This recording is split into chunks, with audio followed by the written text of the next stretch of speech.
Hey guys, this is your average PS2 gamer here, with a new mini-series. I'm gonna call it How to Get High Score Streaks in Black Ops 2.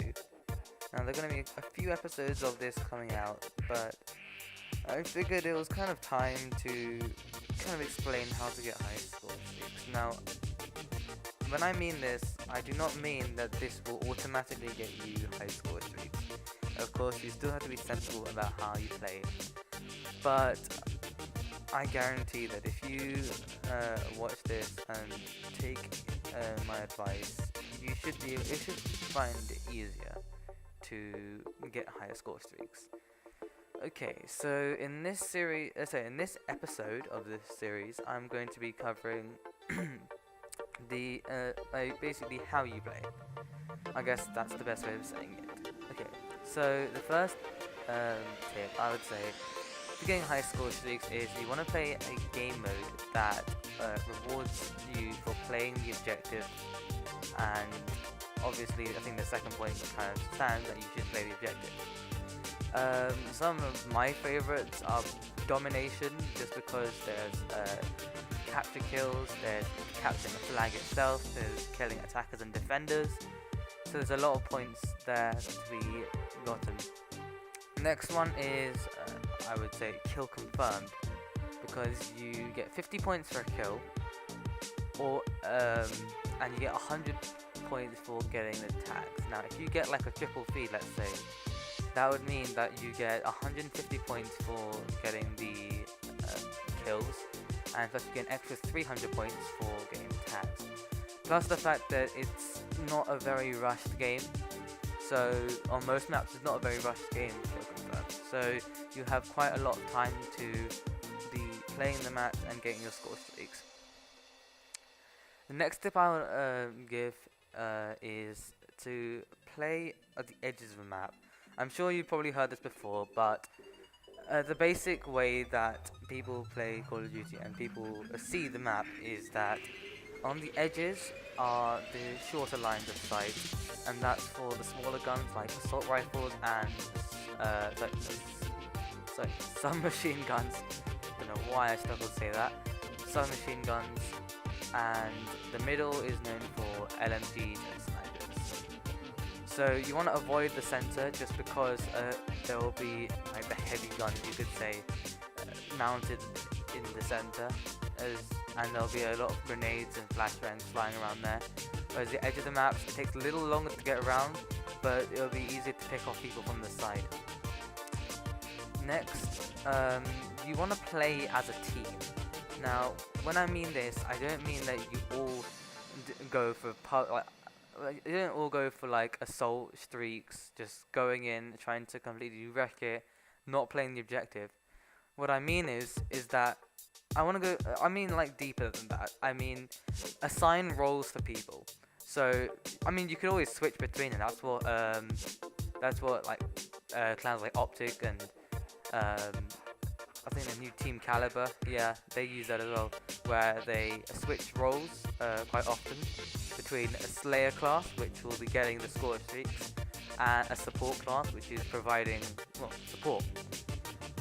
So you want to have, like, let's say in the team of 6, okay, so you want to have maybe one main Slayer, maybe 2 protectors who are just picking people off who are trying to attack, and you want to have 2 people who are going to capture objectives, and maybe 1 person who's trying to protect the home flag. I don't know, something like that. So I don't mean exactly that, but it's the same idea, where you just have people assigned to roles according to how you like to play. Now, for the assault people, you'd want to go for obviously the higher end score streaks. You might want to include maybe like one medium one, but you have to remember that when using this, it's a high risk, high reward class. So make sure that you're using a comfortable gun, so so you could like know how it plays, and you can play to the best of your capability. So going back to the score streaks, you want to be picking places, score streaks around the Swarm, the K9 unit, the Lodestar, the VTOL warship, maybe the Warthog, the escort drone, the stealth chopper, something like one of those, a mixture of those three. Now, personally, when I go for high score streaks, I have the lightning strike just as a backup, just so I can boost myself up to those higher score streaks, just to make it a little bit easier for me. But that's just me. If you really want to go try hard and everything, I would probably recommend using the Lodestar, VTOL warship, and the Swarm. My issue with the K9 unit is the fact that they're pretty much useless. Now, when I mean this, I don't mean that it's a bad score streak.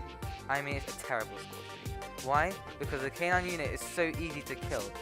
You can kill it in a couple of pistol shots, you can kill it with a shotgun, you can kill it in a couple of rounds with an assault rifle, and the fact that it's predictable, like where they're gonna come from. For example, I actually had a clip of me managing to take out a whole K9 unit alone in about 10 seconds. Now that made the other team rage quit, but I wasn't surprised. Why? Because I was right next to where they're spawning and I had a Remington. There we go. That easy as that, and I managed to get a bunch of XP from that, just for taking out the whole thing. And yeah, and that managed to get me my VTOL warship in that match, but unfortunately I lost the gameplay, so I can't show you guys. Whereas, okay, so that's the assault side done. Now, if you're using support, you're going to be wanting to use the non-lethal kill streaks. So that's the UAV, the counter UAV, the orbital VSAT, and the EMP. Now, personally, I would go with the UAV, the orbital VSAT, and the EMP.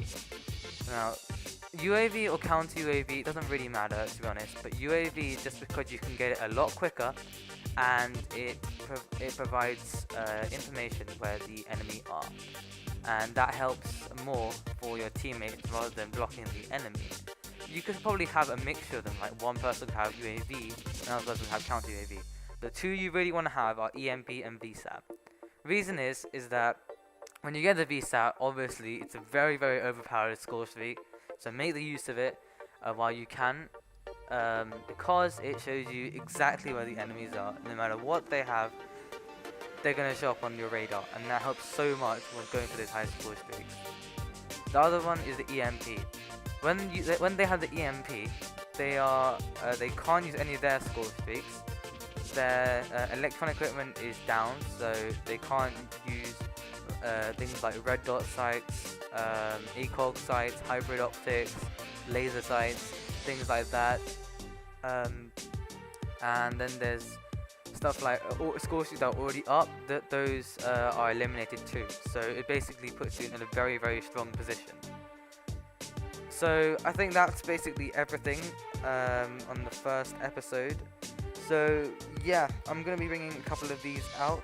So yeah, let me know what you guys think about this. I hope you enjoyed the gameplay, and that's basically it. This is your average PS3 gamer here, and peace out.